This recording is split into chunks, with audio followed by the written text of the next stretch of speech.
This is one of those stories I didn't think I'd ever tell out loud, let alone to strangers on the internet. But here we are. I think I'm writing this more for me than for anyone else, but if it helps even one guy not feel crazy, not feel like he's losing his grip, then it's worth it. So, some background. I, 35M, have been married to my wife, Rachel, 34F, for 9 years. We met in our mid-20s, when I was still figuring myself out, working long shifts at a car rental place and studying online at night. She was confident, loud, sarcastic. The kind of woman who could turn a dull conversation into a fireworks show with just one look. She challenged me, flirted aggressively, told me I was too soft. I thought she was exciting. Now, in hindsight, I think that's where the hook was. The first couple years were wild but fun. We partied hard, had spontaneous trips, argued like we were in a movie, made up even more dramatically. I guess I mistook chaos for passion. Over time, though, I started noticing these little things. She'd lie about small stuff, like who she had lunch with or why she got home late. Dumb things. I caught her once saying she had been at the gym, but I'd seen her location pop up at some downtown wine bar. I confronted her casually, and she laughed it off. Said she ran into a friend and forgot to mention it. I chalked it up to absent-mindedness. You don't want to think the worst when you love someone. But here's the thing no one tells you. Your gut doesn't whisper. It grinds. And mine had started making noise I couldn't ignore. Around our 7th year of marriage, I started shifting. I was tired of the emotional whiplash, the yelling matches, the manipulative apologies. I stopped reacting. Instead of arguing back, I'd go quiet. I started waking up early, meditating. I picked up reading again, journaling. I was trying to become spiritually strong. Not in a religious sense, but in the I need to survive this and not lose myself sense. And that's when things got worse with her. She didn't like my calm. She'd say things like, "You think you're better than me now?" Or, "You're boring as hell lately." It wasn't just insults, it was contempt. And contempt is relationship cancer. Anyway, this is just the first part. I'll share what I discovered soon. Let's just say there were messages I wasn't supposed to see, and they shattered everything. All right, here we go.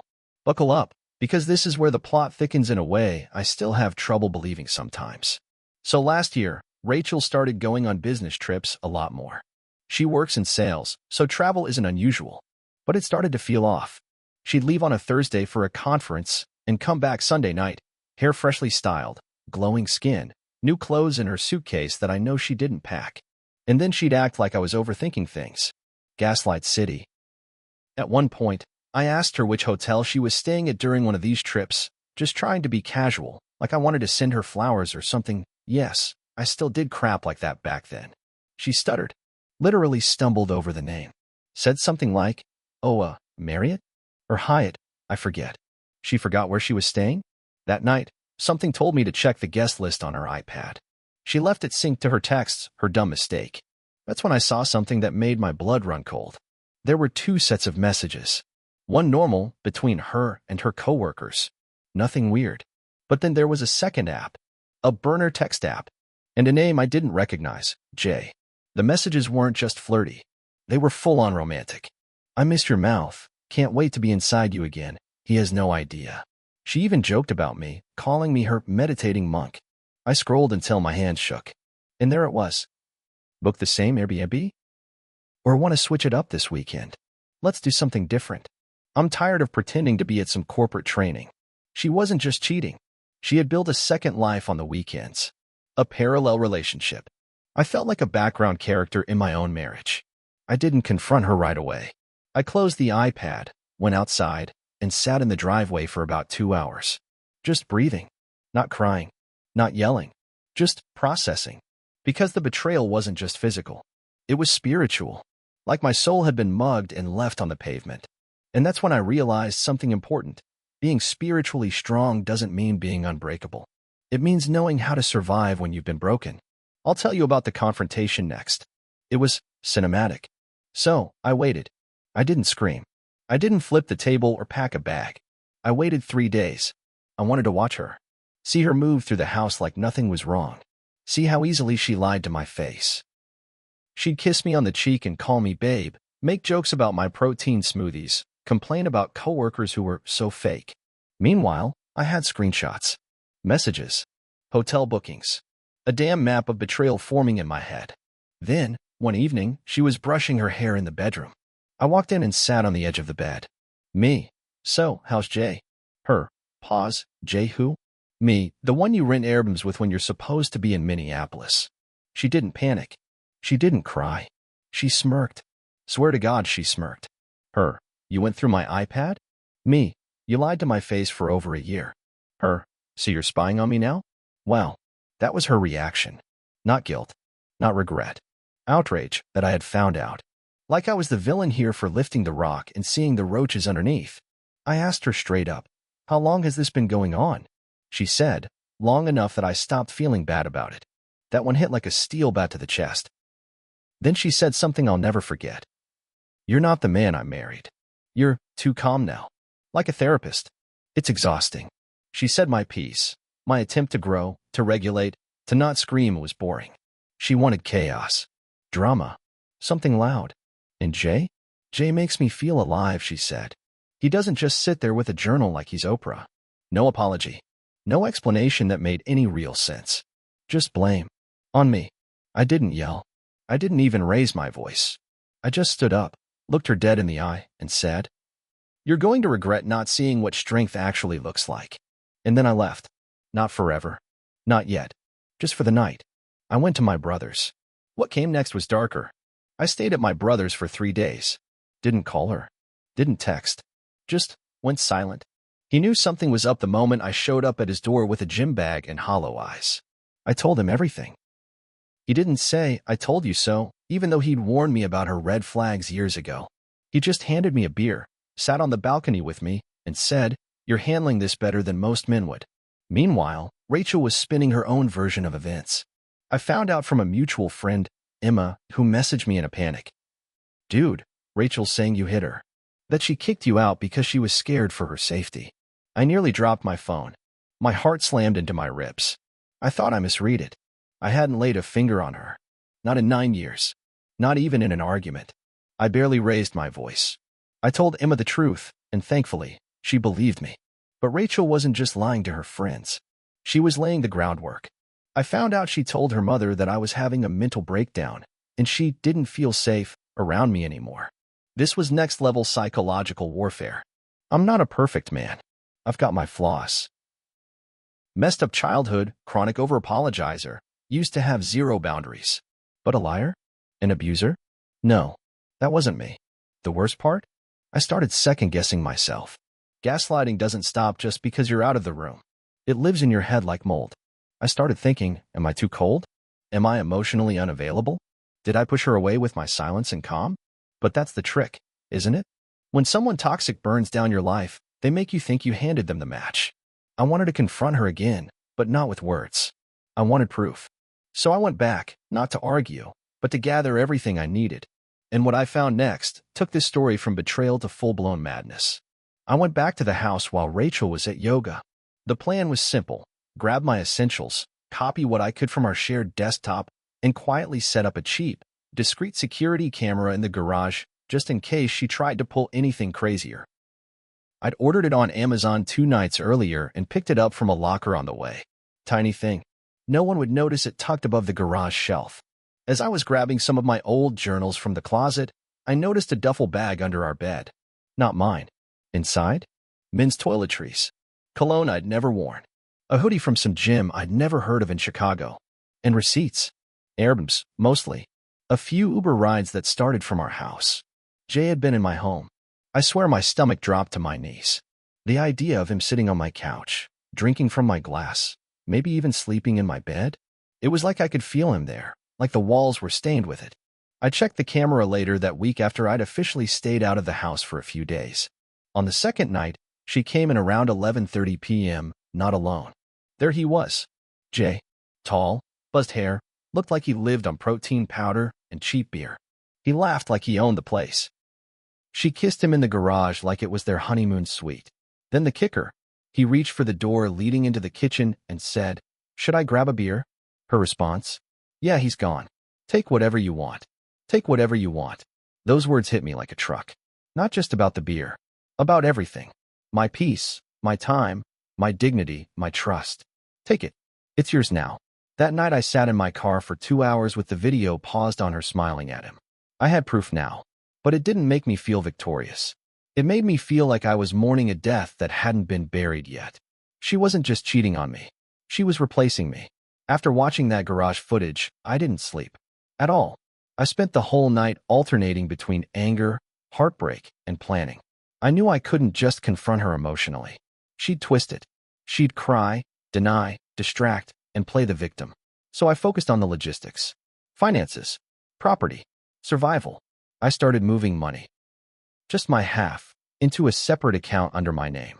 I called the credit card companies, removed myself from joint cards, flagged our mortgage for a pending separation. Then I made one mistake. I left a document in the printer tray. A draft of a financial affidavit my friend, a lawyer, had helped me prep. Rachel found it the next day. She texted me something like, "Wow, so you're going full scorched earth now." Then she blocked me. By the next morning, I couldn't access our shared checking account. She'd called the bank and reported suspicious activity, and somehow got them to freeze the whole thing. This was the account where my paycheck still landed. I had bills on autopay. It was chaos. I called the bank. They couldn't tell me much because, legally, both our names were on the account. Internal investigation, they said. I asked what that even meant. They said she told them I might be mentally unstable. There it was again, the crazy man narrative. The same crap she fed her friends. It was like she had a playbook. Step 1. Cheat. Step 2. Lie. Step 3. Make the sane one look insane. Luckily, I'd already started separating my finances, so I had just enough to get by. But that wasn't the point. The point was she was trying to break me down. And somehow, in the middle of all this, I started to feel calm. Because when someone burns your house down, and you're still standing barefoot in the ashes, you start to realize something. You're freer than you've ever been. No illusions. No pretending. No fake peace. Just you. Reality. And the choice to rebuild from nothing. I was eating in my car, because I didn't even want to be inside my brother's house when I got the call. Turkey sandwich. Window cracked. Just numb. Her mom's name flashed on my screen. I almost didn't pick up. But curiosity? That lingering part of me that still wanted answers or maybe even closure. It won. Me. Hello. Her mom. Already crying. What is going on? I said, with all due respect, you should probably ask your daughter. But she wasn't calling to defend Rachel. She was devastated. She just found out from Rachel's sister, who apparently had seen one of Rachel's Girls' Weekend Instagram posts and compared the background to a hotel in Cancun, a place Rachel had gone with Jay, not her friends. Her mom told me Rachel had been lying to everyone. About the marriage. About where she was going. Even about her job, she hadn't been with a marketing firm in months. She was consulting, which apparently meant sponging off Jay while pretending she still had a salary. Then her mom dropped a bomb.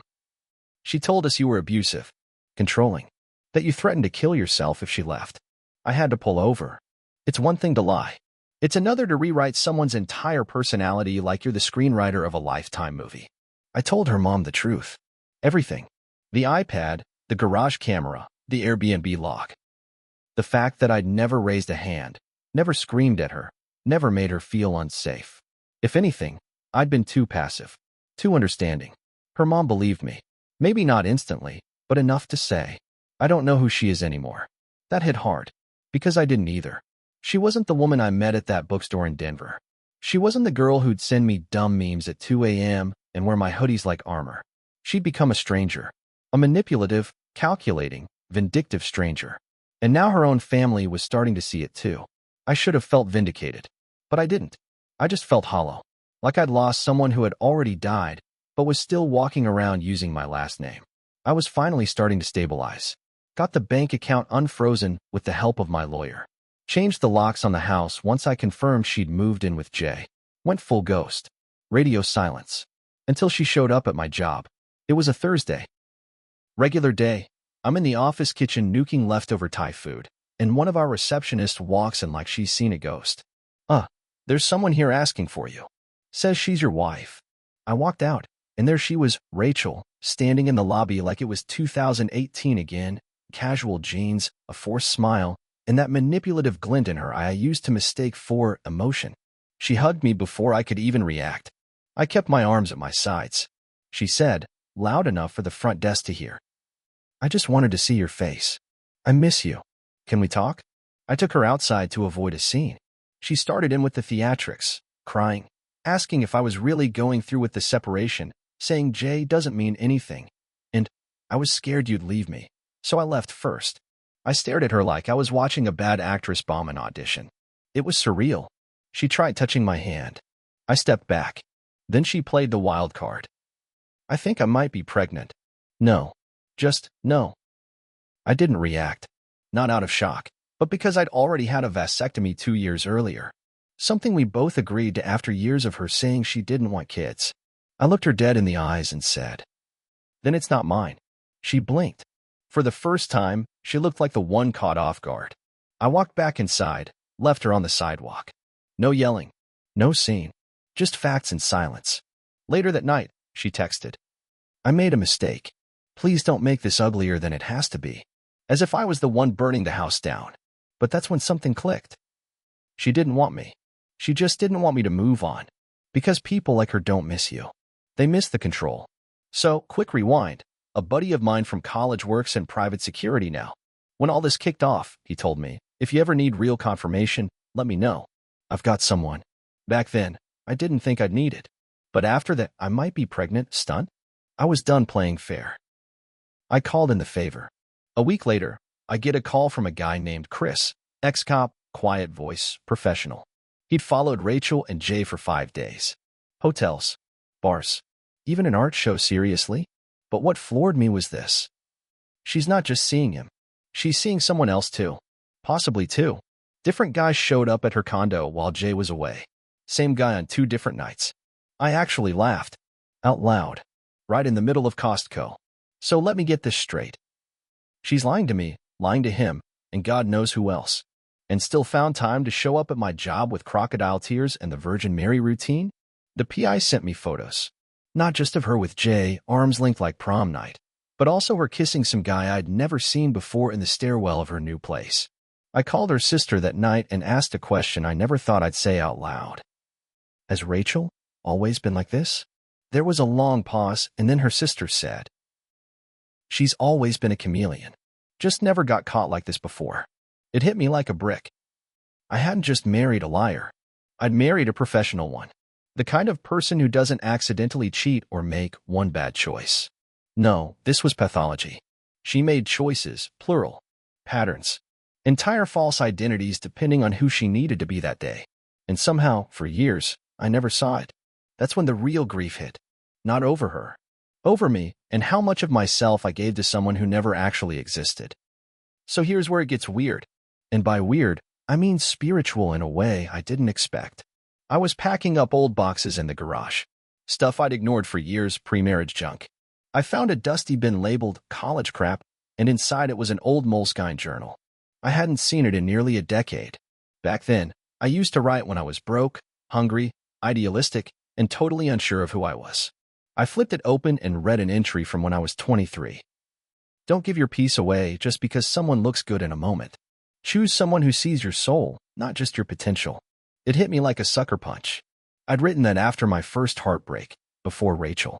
Long before I thought I had it all figured out. And somehow, 23-year-old me was wiser than the married version. I sat there on the cold garage floor reading entry after entry. Page after page of raw honesty, fears, dreams, prayers. No filters. No performance. I realized something that night. I'd spent the last few years shrinking myself to maintain peace with someone who didn't even want peace. She wanted control, obedience, applause. Spiritual strength doesn't come from forgiving everyone who hurts you. It comes from refusing to abandon yourself in the process. That journal reminded me who I was before Rachel, before the gaslighting, before the lies. A guy with integrity, weird sense of humor, stubborn values, and a deep need to live meaningfully. And somewhere along the line, I buried all of that under being a good husband. That night, I did something simple but symbolic. I wrote a new journal entry. You survived. You learned. Now rebuild. But this time, without pretending you don't know who you are. It wasn't closure. Not yet. But it was the first time I felt like me again. After that night in the garage, I knew I needed more than just journaling and self-reflection. I needed help. Not because I was weak, But because I didn't want to fall into old patterns of bitterness or self-doubt, I found a therapist recommended by a friend who specialized in trauma and relationships. When I first met her, I was bracing for the usual, "you deserve better" pep talk. Instead, she hit me with something unexpected. "You know, it's easy to say she's the problem, but the real spiritual strength is owning your part in any relationship. Not to blame yourself, but to learn from what you brought into the dynamic." At first, I bristled. I wanted to point fingers, to blame Rachel for every sleepless night and broken trust. But she wasn't done. Spiritual strength isn't just about endurance. It's about growth. It's about becoming someone who doesn't need toxic people to define their worth. That stung. Because the truth was, for a long time, I'd measured myself through her eyes, through her approval and disapproval. The sessions got intense. Sometimes I cried. Sometimes I got angry. But slowly, I started to see that the betrayal wasn't the end of me, it was the start of something else. That something else was a spiritual awakening, a rebuilding of my self-worth, a reclaiming of my identity beyond the lies and the pain. Just when I thought things couldn't get any worse, Rachel launched her final salvo. Out of nowhere, I started getting messages from people I barely knew. Friends from college, old coworkers, even neighbors, all asking if I was okay or warning me to watch my back. Turns out, she'd been spreading rumors that I was emotionally abusive, controlling, even threatening her safety. There were screenshots too, messages she'd sent to mutual friends, twisting half-truths and flat-out lies into a narrative that painted me as the villain. The worst part? Some of her closest friends actually believed her. It was like watching a character assassination in slow motion. Every rumor chipped away at my social circle, my credibility, my sense of self. I tried to reach out to those friends, calmly explain my side. Some listened, but others had already made up their minds. I realized that no matter how much truth I had, lies have a way of sounding louder when coated in drama. That was the moment I understood spiritual strength wasn't about convincing others or proving my innocence. It was about standing firm in my truth, even if the world doubted me. And honestly, that was terrifying and freeing all at once. After everything, I was broken in ways I never imagined. But ironically, some of the strongest moments came from the most unexpected places. One Saturday, while wandering through a local bookstore trying to escape the chaos, I stumbled into a small meditation workshop. I signed up on a whim partly because I figured, why not? Worst case, I'd be bored. What I found changed everything. The instructor talked about spiritual strength not as some mystical power, but as a practice. A daily choice to be present, to observe without judgment, to accept what is without being consumed by it. I started meditating every morning. Not perfectly, but consistently. Bit by bit, the anger softened. The fear and shame started to lose their grip. More than that, I began to rebuild me. The guy who didn't need validation from Rachel or anyone else to feel whole. I realized spiritual strength isn't about being invincible. It's about showing up for yourself, day after day, especially when it hurts. It's about setting boundaries and saying no to toxicity, even if that toxicity used to wear your wedding ring. Most importantly, it's about forgiveness, not for her, but for myself, for staying too long, for trusting too hard. I'm still healing, still learning, but I'm finally free. After months of therapy, meditation, and soul-searching, I knew what I had to do. Divorce. Not the messy, angry kind I feared. Not the kind where bitterness drags you down for years. No. I wanted control over my narrative, to reclaim my peace on my terms. I met with my lawyer and prepared everything quietly. I told Rachel once, no shouting, no tears, just calm facts. Her reaction? Classic Rachel. Denial, anger, then the manipulative sob story. She tried to pull me back in with promises, lies, and threats. But this time, I didn't budge. I was done. The court process was tough, but surprisingly uneventful. I stayed firm, and with the help of my lawyer, I secured a fair settlement that protected me financially and emotionally. Most importantly, I cut all ties with her. No social media, no texts, no accidental meetings.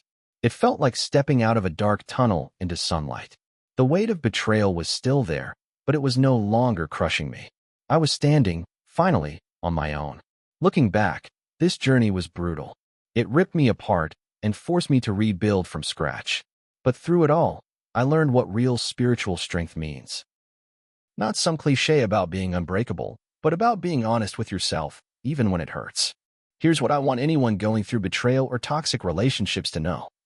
Trust your gut. If something feels off, it probably is. Don't ignore those early signs like I did. You can't save someone who won't save themselves. No matter how much love or effort you put in, if the other person lies and manipulates, it's their battle, not yours. Spiritual strength is setting boundaries. It means saying no to people who drain you, even if it's painful. Healing isn't linear. You'll have bad days, regressions, and moments of doubt. That's okay. Keep showing up for yourself. Find your peace inside you. Don't rely on others for validation or love. It has to come from within. Most importantly, don't let betrayal define your worth. I was broken, sure, but I am not broken beyond repair. If I can walk through hell and come out with my spirit intact, so can you. Stay strong out there.